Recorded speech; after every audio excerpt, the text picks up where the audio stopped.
স্বামী স্ত্রীর বুকের দুধ পান করা কি হারাম? দুধ পান করবে কেন? করলে কোনো সমস্যা নেই।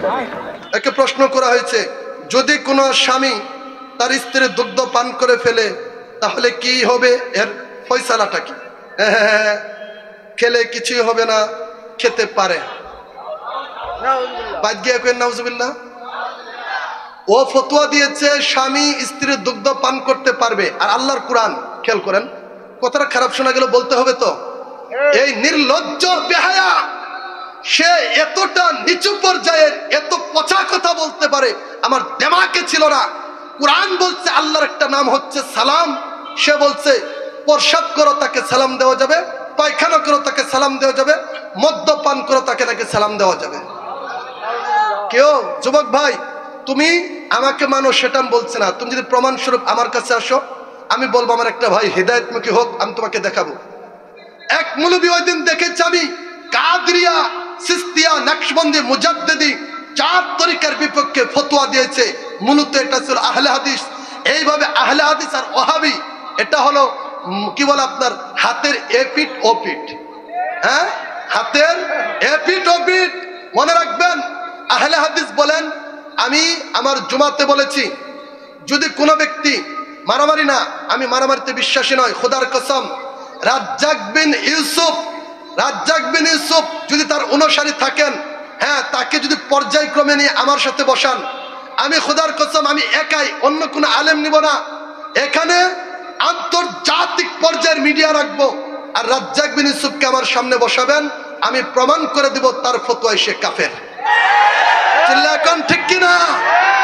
তার ফতোয়ায় সে কাফের, কোরআন হবে প্রমাণ, কোরআন থেকে আমি করব। চিল্লা এখন ঠিক কিনা?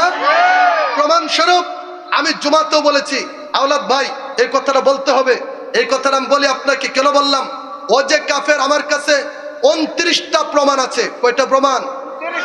একটা নিম্ন পর্যায়ের প্রমাণ আমি আপনাকে শোনাচ্ছি। এই কোরআনের 2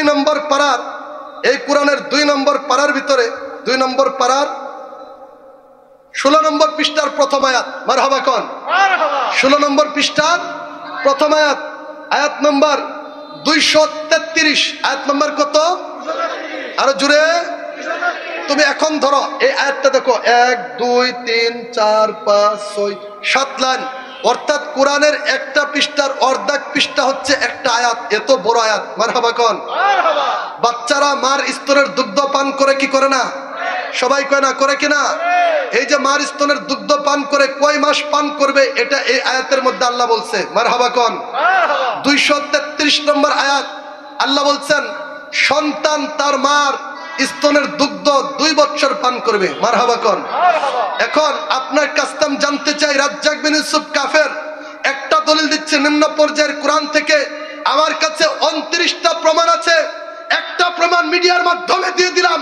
রাজ্জাক বিন ইউসুফ যদি প্রমাণ করতে পারে সে মুসলমান, খোদা কি কসম সুন্নিয়ত ছেড়ে আহলে হাদিস হয়ে যাব। কথা কোন ঠিক কিনা?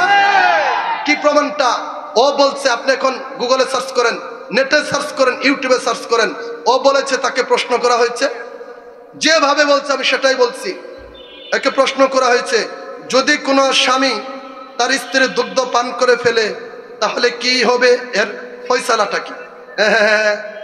খেলে কিছুই হবে না, খেতে পারে। নাউজুবিল্লাহ। ও ফতোয়া দিয়েছে স্বামী স্ত্রীর দুগ্ধ পান করতে পারবে, আর আল্লাহর কোরআন খেয়াল করেন, কথাটা খারাপ শোনা গেল বলতে হবে তো। এই নির্লজ্জ বেহায়া সে এতটা নিচু পর্যায়ের এত পচা কথা বলতে পারে, আমার দেমাকে ছিল না। কোরআন বলছে আল্লাহর একটা নাম হচ্ছে সালাম, সে বলছে প্রসাব করো তাকে সালাম দেওয়া যাবে, পায়খানা করো তাকে সালাম দেওয়া যাবে, মদ্যপান করো তাকে নাকি সালাম দেওয়া যাবে। কেউ যুবক ভাই তুমি আমাকে মানো সেটা আমি বলছি না, তুমি যদি প্রমাণ স্বরূপ আমার কাছে আসো আমি বলবো আমার একটা ভাই হেদায়েতমুখী হোক, আমি তোমাকে দেখাবো। সে কথা বলেছে এবং এই কথা উইথড্র করছে, এরকম কোন বক্তব্য তার আজ পর্যন্ত আসে নাই। শুনেন, একটা প্রমাণই দেই, আমরা কোরআনে বলছে সন্তান মার স্তনের দুগ্ধ পান করবে, তার মানে যিনি দুগ্ধ পান করে তিনি হয় ওই মহিলার সন্তান। কথা কোন ঠিক কিনা? এখন যদি ভুল ক্রমে হয়, ভুলের কোনো মাসালা নাই, ও যে ফতোয়া দিছে খাইতে বলছে জায়েজ বানাইছে, এখন যদি আপনি খান, বুঝছেন তো, তাহলে আপনার স্ত্রী কার স্ত্রী থাকলো না, অটো তালাক হয়ে গেল। আপনারা বলছেন, আমি কিন্তু কই না আমি অটো তালাক, আপনারা বলছেন হয়ে গেল, অটো তালাক হয়ে গেল। আপনারা বলেন এখন যদি কোনো স্বামী তার স্ত্রীর দুগ্ধ পান করে, ওই ব্যক্তির ফতোয়া শুনে রাগ হয়েন না, এর গুনাহ তো তার উপর যাবেই। হাদিস এরা তো পড়ালেখা করে নাই, ইবনে মাজার হাদিস, আল্লাহর হাবিব বলছেন মান আফতা বিগাইরি ইলমিন কানা ইসমুহু আলা মান আফতা। এর রাজ্জাক বিন ইউসুফ, যেটার উপর তোমার ধারণা নাই, জ্ঞান নাই, ওই বিষয়ে তোমার ফতোয়া দেওয়া চলবে না। তুমি তো যে কোনো বিষয়ে দেখবেন ওর ওয়াজে আপনারা মিডিয়া 2-2.5 লাগাইয়ে, এই যে আপনারা চুপচাপ কথাগুলো শুনতেছেন, পিছনেও পোলাবান সামনেও খালি কথা বলে, আগা নাই মাথা নাই, খালি প্রশ্নের উত্তর দেয় বিভ্রান্ত সরানোর জন্য, ঠিক কিনা?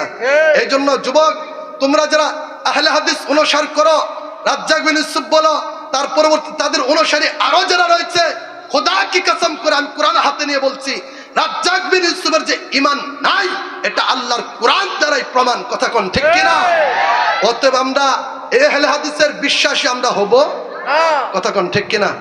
একটা প্রমাণ দিচ্ছি, 28টা প্রমাণ আমার কাছে লেখা আছে। তুমি ভাববা তুমি গেলাম খুঁজা বাইর করবো, তুমি আমার কাছে আসো এনি টাইম। আল্লাহ যদি আমাকে কবুল করে ইনশাল্লাহ এর বিরুদ্ধে আমার লিখনি বয় বাইর হবে, আল্লাহ যদি কবুল করে। মারহাবা কোন?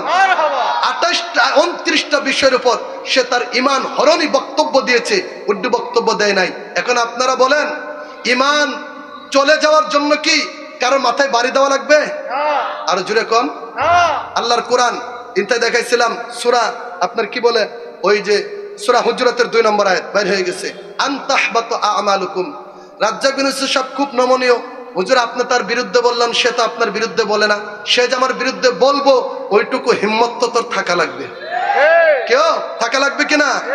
তাকে যখন প্রশ্ন করা হলো, কওমি অঙ্গনের একজন আলেম তাকে বললো আমার সাথে বহসে বসো, সে বলতেছে হ্যাঁ হ্যাঁ তুমি বহসে বসে ভাইরাল হতে চাও, কিরে বেহুব, এখানে ভাইরালের প্রশ্ন না, তুই যদি তোর ঈমান আকীদার উপর শুদ্ধ থাকিস তাহলে তুই প্রমাণ করে দে কোন দলিলের আলোকে মদ্যপান করার সময় সালাম দেওয়া যায়, ঠিক কিনা?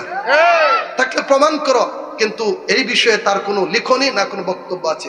অতএব আমি আপনাকে বলছি, উনি খুব নরম মানুষ, মুরব্বী মানুষ, আমি শ্রদ্ধা রেখে বলছি আপনাকে, হুজুর তো আপনার বিরোধিতা করেন, আপনি কেন করেন?